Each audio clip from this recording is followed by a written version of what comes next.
আসসালামু আলাইকুম ওয়া রাহমাতুল্লাহি ওয়া বারাকাতুহু। আমরা আগে কিছু ভিডিও দেখি, যে ভিডিওগুলো নিয়ে আমি আপনাদের কাছে কিছু কথা বলবো, যাতে করে মুসলিম জাতি সজাগ সতর্ক হয়। ভিডিওগুলো দেখুন। ভিডিওগুলোর পরিশেষে আমি আপনাদের কাছে কিছু গুরুত্বপূর্ণ কথা শেয়ার করব ইনশাআল্লাহ। বলছি আমার জীবন ধন্য হইল গো রেজবিরে পাইয়া, কত হবে মানি করে পাইলো, কত হবে মানি করে পাইলো, খবর হইনা গো রেজবিরে পাইয়া, আমার জীবন ধন্য হইল গো রেজবিরে পাইয়া, আমার জীবন ধন্য হইল গো রেজবিরে পাইয়া। প্রিয় ভাইয়েরা, আপনারা তো দেখলেন জিকিরের অবস্থা। যদি হয় জিকির, তাহলে ইসলামকে মানুষের কাছে হাস্যকর করে দিচ্ছে না?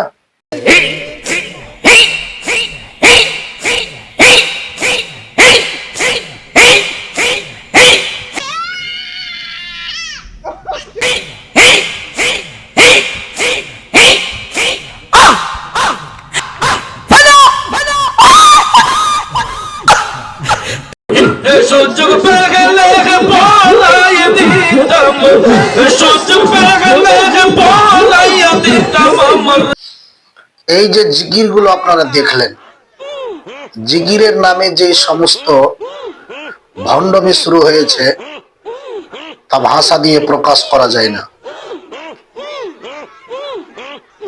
জিকির হচ্ছে আল্লাহ সুবহানাহু ওয়া তাআলার একটা ইবাদত। বান্দা জিকির করবে। কোরআন কারীমে আল্লাহ পাক অসংখ্য আয়াতে জিকিরের কথা বর্ণনা করেছেন, কিন্তু জিকিরের নামে শুরু হয়েছে ব্যবসা বাণিজ্য, জিকিরের নামে শুরু হয়েছে খিচুড়ি বিরিয়ানি, জিকিরের নামে শুরু হয়েছে নাচানাচি, জিকিরের নামে শুরু হয়েছে মৃত্যু বাড়িতে জিকির শুরু করেছে, একটা নতুন নিয়ম চালু করেছে। আর মানুষ যখন মারা যাচ্ছে তখন জিকির করাচ্ছে, আর এইভাবে ইসলামটাকে বিকৃত করছেন। আসলেই কিন্তু জিকির যেইভাবে হওয়ার কথা ছিল সেইভাবে জিকির হচ্ছে না, তার উল্টো জিকির হচ্ছে।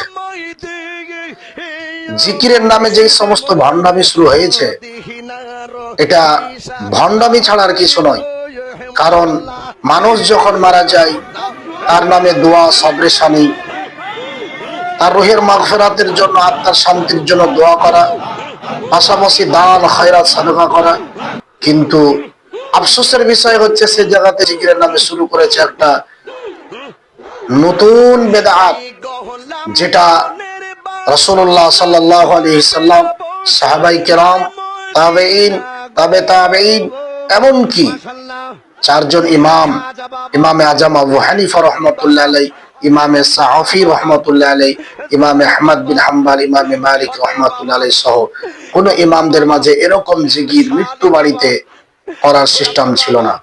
এটা নতুন করে একটা শুরু হয়েছে, একটা ব্যবসা, যাতে করে যদি এই জিকির করি তাহলে সামান্য 1 ঘন্টার মধ্যেই 2000, 3000, 4000 টাকা পকেটে চলে আসে। এই মর্মে জলসার পরিবর্তে, কোরআন হাদিসের আলোচনার পরিবর্তে শুরু করেছে জিকিরের নামে আর একটা নতুন সিস্টেম বা নতুন পদ্ধতি, যেটা ইসলামের মধ্যে ছিল না। কিন্তু আজকে আমরা সেটাকে ইসলাম মনে করে মানুষ অন্ধের মতো অনুসরণ করছে, অন্ধের মতো তা মেনে চলছে।